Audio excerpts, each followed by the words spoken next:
We're back. As if so. We have some new equipment that is going to make it way easier to record videos. We'll see how good the audio is though, because that's always been our problem. So where have we been? We have been busy. There has been a new Fanatics release. Loads of cool new content on there. 2 new Fanatics releases. We also did one with Charles Harriott.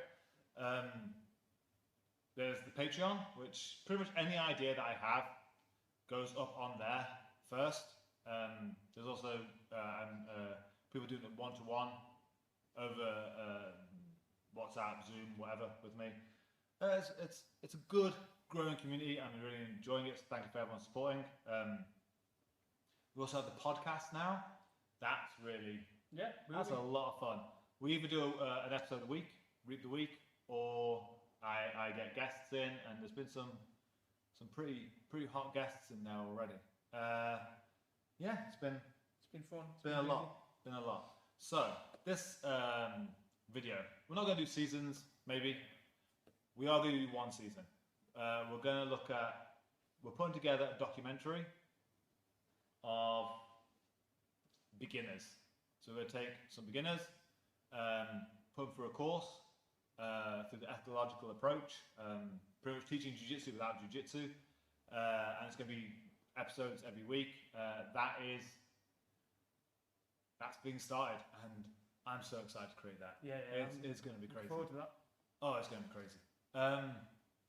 Anyway, so this episode of whatever season we call this is where we've been and how it's changed jiu-jitsu for us. And the first one is about objectivity and what we found with regards to lying to ourselves. Things have changed. When it comes to jiu-jitsu, a lot of things can be Watch it. Pardon? Bullshit. No, they do work, just not well. When it comes to certain aspects of jiu-jitsu, it only works if you do the jiu-jitsu thing. And by that I mean, there's a lot of talk currently about just stand up, get up, wrestle up, whatever you want to call it. Even if you don't want to stand up, even if you don't want to wrestle up, you kind of have to include it. Because, for example, we used to have folks come through here who had maybe a rugby background or a wrestling background, and trying to sweep them was difficult. And it wasn't that they had mystical powers or something like that. They just didn't believe in falling over. And it makes it weird that as purple brown belts, back when this was happening, that we'd have people coming through who we could sweep jiu-jitsu people, but we couldn't sweep these people. So why is it that jiu-jitsu people with experience are easier to sweep than wrestlers and rugby players? And it feels like the reason being is that jiu-jitsu people are conditioned to fall over. When you think it's okay to go into guard, you'll go to guard easier than someone who doesn't believe it's okay to go to your back. And so playing guard kind of ruins you. So we banned guard. We said you can't go to your back unless you are put there and kept there, get up. And your ability to get up is based upon your bottom leg. And that's huge. So if Naki, for example, I can see where we are on the camera now. It's so good. This is so fair. So if I'm angled here, this is my bottom leg, this is my top leg. If Naki controls my top leg, he can still kind of push me over and things, but there's opportunity for me to square myself to the ground and get up. He may be able to push me, but I have an opportunity. If he has my bottom leg, I can't get up. He has me here. Unless I change what the bottom leg is. Now this is my bottom leg. I can get up. If I'm flat to the floor, I can't get up. If my both butt cheeks are on the ground, I have to angle to be able to stand. So if I come across someone who's playing like this, I know they can't get up. If I'm here, I can get up. So when I'm sweeping Naki, I'm sending him over his bottom leg and trying to roll him onto his back. If I don't control his bottom leg throughout, the sweep's not real. So say if I hit like a scissor sweep, for example, here, I push him over his bottom leg, I can get up. If he pulls his bottom leg back again as I come up, yeah, there's no sweep. So I have to control his bottom leg throughout. That's going to make the sweep real. Same as, for me to get up, I have to go over my bottom leg. So on that same scissor sweep, we've hit the sweep, I've took him over his bottom leg, I then pull my bottom leg through, and that's how I get up. If he controls my bottom leg, as he hits the floor, and lifts it, yeah, he can now pull his bottom leg free, I can't get up. And that's essentially one of the battles of sweeping is, do you have autonomy over your bottom leg? If you don't have autonomy over your bottom leg, that's when you get swept, or you can't get up. So that was huge in that it made jiu-jitsu honest again. And if I'm sending Naki over and I'm not controlling his bottom leg, it's not real. It's theatre. It's one step away from Aikido. The reason we had to ban guard is because given the choice, you will be lazy and you will lie to your partners. And that's a problem because if you compliantly fall over for people, when you eventually come to fight someone in competition or just someone who comes to the door who doesn't want to fall over, the techniques you've done aren't real. They don't work. You've got to train with an honesty. And it doesn't matter what level you're playing at, if it's there's a disparity. And the analogy that I give on the podcast and on videos is I have a son.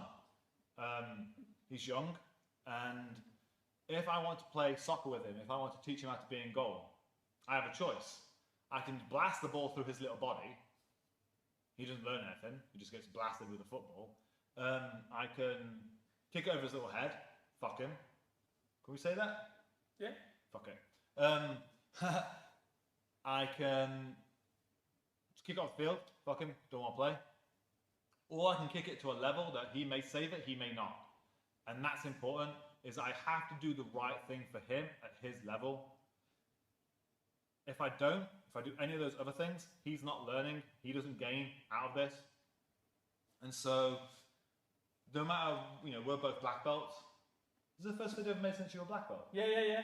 Oh, congratulations to Naki. It's only been 8 months. Yeah. So, when we're fighting with white belts or blue belts or whatever, we have to do the right thing by them. We have to get up. It makes their jiu-jitsu more honest. They have to then take us down and hold us down. And it's the same thing that when it comes to passing, is that as you saw there, for me to get up and for me to sweep Naki, part of that involved me freeing my bottom leg and then getting my hips higher than his.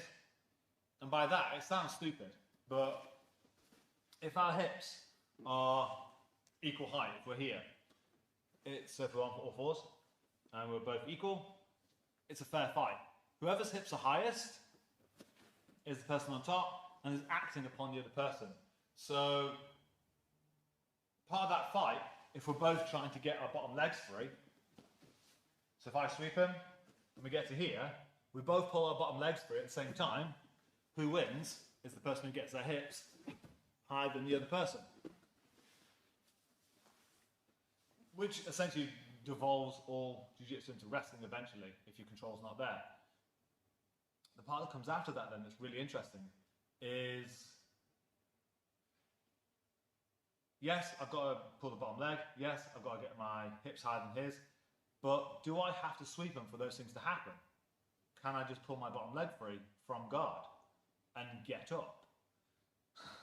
Which, if his passing does not involve him controlling my bottom leg, I've always got the option of just standing up. Again, I have to do it for him to make his jiu-jitsu honest. Because if he just passes people who are lying there in guard for him, he can take his time with his passing, he can do the style of passing that is normal in jiu-jitsu. But then once he comes across someone who just stands up, his passing, he realizes his passing is a lie again. Because if he's not controlling my bottom leg throughout his pass, I can always stand up. So say for example, a prime example is half guard. Is that if I'm in half here, if he's not controlling this leg, pull it free, get up. Like, I'm angled. If I, if don't control my leg, but try and put pressure on me, I can frame against him and pull that out, and now I'm up. He has to try and put me down.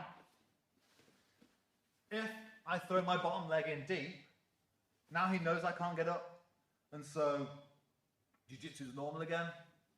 I can simply go from here. He's got to hold me down. If he's not holding me down, his pass isn't real. And so if my bottom leg is free,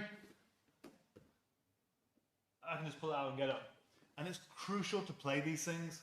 And so, as a drill going forward, play your normal jiu-jitsu with your partner, whoever you play with. That sounds weird. I can't be asked to edit this. Play with your partner. Again, weird. Jiu-jitsu partner. Play with jiu-jitsu partner. Your training partner.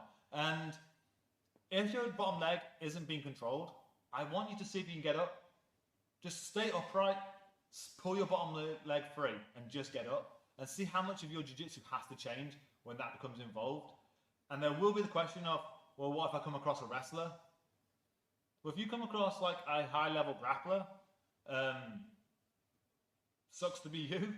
You should have worked on your takedowns long ago then. We can't help that. And same with when it comes to size disparity, there has to be a bigger conversation about training in the gym. Like, jiu-jitsu is a game of power and power creation. The reason we take people to the floor is to negate their power as best as we can. If someone's upright, they can generate power. That's why we do jiu-jitsu. So if you're smaller and you're going against someone who's bigger, that's unfortunate. Like, that's why in competition we have divisions, because we try and deal with the fact there is a power disparity. If you're against someone who's bigger than you, then which is normally in the gym, unfortunately that's a gym culture problem. Is that, again, if there's ever disparity, same with me and my son playing soccer or football, wherever you're from, our American listeners, I have to look after him. It's my job as the adult to make sure he's safe and he's learning. The problem with most gyms is there's an absolute division. Is that you're always trying to climb a league table in the gym, which is toxic. And it's something like when we started playing a lot of this, and to make sure everyone can learn safely, we haven't had any injuries. Yeah, touch wood, wherever it is. Yeah, we've been all right. And no one's complained that it's rough. Yeah, and there's big size and skill disparities, absolutely. Yeah. But no one's complained or said anything like, oh, this is hard, I don't like this. If anything, the retention's gone up by changing that culture and going, no, we're actually a team. We're not here for on our own, which sounds stupid to say. Like, I know when we go to competition, we say, oh, we're going for the team, supporting the team. But then we get in the gym, it's like, fuck you, fuck all of you. Like, I'm on the league table today. I'm going to keep everyone below me, and everyone above me. I'm coming for you to prove I'm better. That's toxic as hell. That's a big conversation about jiu-jitsu. Listen to the podcast. We probably have had that bigger conversation. Watch this video. Try it. Play those games. Just with your partner, like investigative role, where you're both just doing normal jiu-jitsu and seeing what happens when you pull your bottom leg free. See if it changes how you have to roll. See if it changes your passing. See if it changes your sweeping. If it does, and that drastically changes it, you've then got to think, was your jiu-jitsu real? Was what you were doing real? If it could be broken by that simple idea. Stay tuned for more episodes like this. Breaking jiu-jitsu. Anti-BJJ. Who's she?